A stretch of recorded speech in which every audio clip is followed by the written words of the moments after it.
2026년 5월 농지 전수조사 시작 예고로 농지를 가지고 계신 분들 요즘 정말 걱정이 많습니다.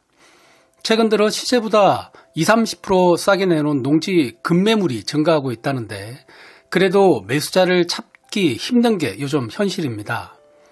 실제로 작용을 하지 않거나 임대를 주고 있는 분들의 시름이 깊어지고 있는 지금 차라리 농지로 연금이나 받자라는 생각을 가지고 준비하는 분들도 꽤 있다고 합니다. 그래서 이번 시간에는 요즘 말도 많고 탈도 많은 경매로 농지연금을 준비하시는 분들 된다 안 된다 하는 여러 유언비어들이 많은데요. 하나씩 끄집어내서 그 진실을 파헤쳐보는 시간을 가져보겠습니다. 농지연금을 잘 모르시는 분들 농지연금에 관한 영상은 60만 이상 조회수가 나온 제 이전 영상 위에 링크 참고하시고요. 농지연금으로 은퇴 후를 계획하신다면 오늘 영상 10분만 집중해 보시기 바랍니다.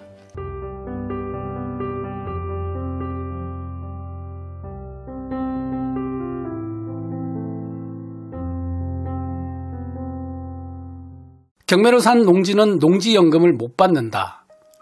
이 말은 사실이 아닙니다. 농지은행 사이트에 대상 농지를 확인해 보면 2018년 1월 1일 이후 경매로 취득한 농지는 낙찰 후 소유권 이전 등기 완료일이 2년 경과하면 신청이 가능합니다. 다만 담보 농지가 소재하는 시군구 및 그와 연접한 시군구 또는 담보 농지까지 직선거리 30km 이내 신청인이 거주하는 경우 이 거주는 주민등록상 주소지를 말하는 겁니다. 이 경우는 담보가 가능하다라고 되어 있습니다. 이제 확인하셨죠? 경매로 산 농지는 농지연금 안 된다 이런 말은 잘못된 말입니다. 여기 보면 제외 농지가 나오는 사실 이 부분이 농지연금에서 가장 중요한 부분입니다. 많은 분들이 이 부분을 잘 몰라서 여러 가지 유언비어에 속아서 경매로 취득한 농지는 안 된다. 또 뭐 이런 농지는 안 된다. 이런 말들을 듣고 농지연금에 대한 부정적인 말들을 많이 하시는데요. 자, 한번 살펴보겠습니다. 자, 이 중에서 농작업을 위한 농기계 출입이 어려운 농지라고 나와 있는데 최근 3년간 이 조항 때문에 생각외로 농지연금 신청 탈락한 농지가 많습니다.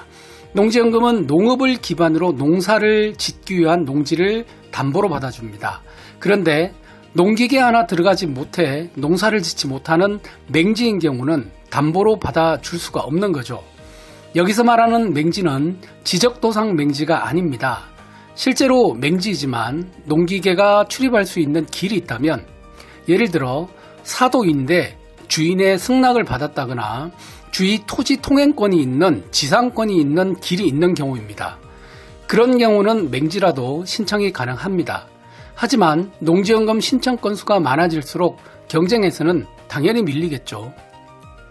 따라서 경매를 받더라도 농기계가 들어갈 수 있는 최소한의 길이 있는 농지를 선별해서 입찰해야 한다는 점 꼭 잊지 마시기 바랍니다.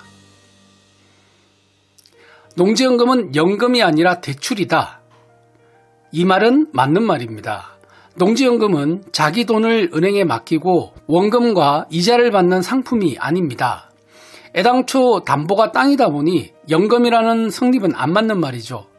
주택연금도 주택을 담보로 대출 형식으로 미리 당겨서 받는 것처럼 농지연금도 땅을 담보로 금액을 산출하고 종신토록 나누어 받는 구조입니다. 매달 얼마씩 받으니 연금이라고 하는 거죠. 용어가 뭐 중요하겠습니까? 땅을 담보로 연금처럼 매달 얼마씩 받는 게 중요한 거죠. 주택연금도 받으면서 거주해도 되듯이 농지연금도 받으면서 농사를 지을 수 있습니다. 그래서 주변 호재로 만약 농지 가격이 오르는 때가 올 수 있겠죠. 그때는 내가 받은 원금과 이자를 다시 반환하면 중도에 농지연금을 그만둘 수 있고 그 이후에 오른 가격에 내 농지를 팔 수도 있습니다. 이게 단점일까요? 단순히 농지연금은 연금이다 아니면 대출이다 이런 말들은 무의미할 것 같습니다.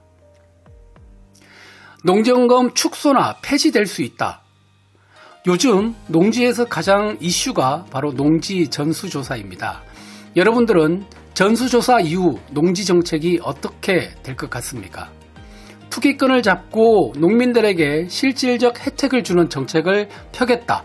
이게 이번 전수조사의 목표입니다. 정권이 바뀜에 따라 정책도 바뀔 수 있는데 이번 전수조사도 진짜 농민을 위한 정책이라고 하면서 진행하려고 합니다. 농사짓다 나이 들어 노후를 위해 농지를 담보로 연금을 받는 정책을 과연 정부가 없앨 수 있을까요? 일시적으로 예산 배정이 적어 축소되는 연도가 있을지 몰라도 지금 농촌에서 가장 각광받는 농지연금을 없앨 수 있는 정부는 없을 겁니다. 매년 농지연금 예산은 300억 정도 됩니다. 2024년에만 한 해 207억으로 축소된 적이 있습니다.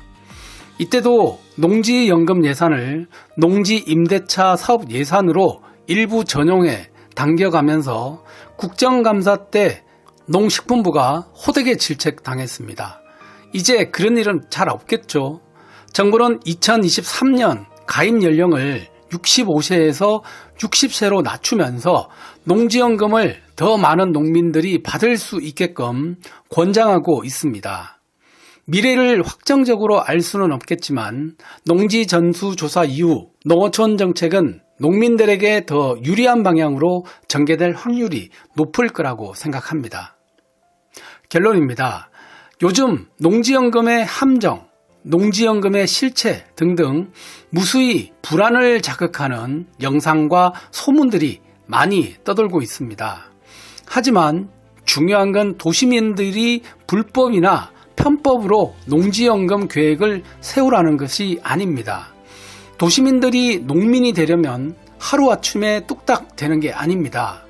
주말 농장도 해보고 농사도 좀 지어보고 자기 적성에 맞는지 체험도 해보면서 하나씩 농촌 생활에 적응해 나가는 것입니다.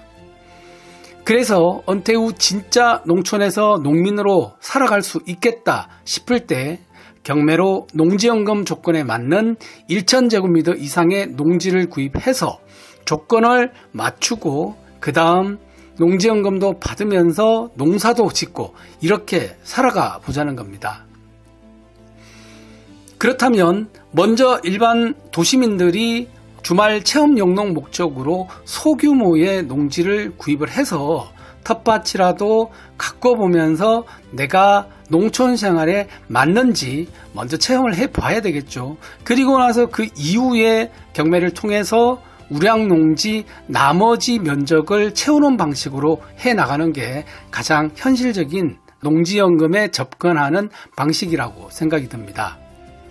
왜 농민이 받아야 할 연금을 도시민이 가로채냐 이런 말들 많이 하시거든요. 하지만 이렇게 꼭 삐딱한 시선으로 볼 문제만은 아닙니다. 그렇게만 본다면 우리 농촌은 점점점 더 나이 많은 고령농만 많아지고 그분들이 농사를 지을 수 없을 때가 되면은 농촌에는 더 이상 아무도 남아있지 않을 겁니다. 농지연금은 진짜 농민이 되어서 받는 겁니다. 도시민 농민이 태어날 때부터 정해진 게 아니듯 도시와 농촌이 함께 살아가는 정책이 계속 시행되길 바랍니다. 오늘 영상 여러분들 도시민들이 농민이 되어서 농지연금을 받는 이 계획 여러분들의 의견 댓글로 남겨주시기 바랍니다. 감사합니다.